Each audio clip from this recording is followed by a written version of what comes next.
Урматтуу эл журт, урматтуу туугандар, мен бир тарыхый маселени айтып кетейин. Муну эми биздин кийинки муундарыбыз окугандар окуп атат, билип атат. Окубагандар билбей калып атат да.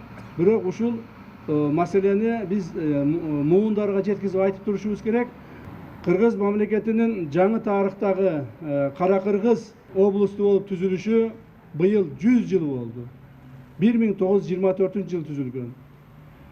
Жалал Абад шаары эмне үчүн ушул 100 жылдыкка карата катуу белгилениш керек? Эмне үчүн? Себеби Кыргыз Республикасынын, Кыргыз мамлекетинин биринчи борбор шаары Жалал Абад шаары болгон туугандар. Бул 1924 жылы Ревкомдун чечими менен 12 октябрдан 24 ноябрга чейин Жалал Абад шаары ушул борбор шаары болуп турган. Ошондо мамлекетибиздин биринчи башчысы, жетекчиси Жусуп Абдырахмановдун өзүнүн жеке көрсөтмөсү менен, жеке аракетинин негизинде ушу Жалал Абад борбор шаары болуп калган.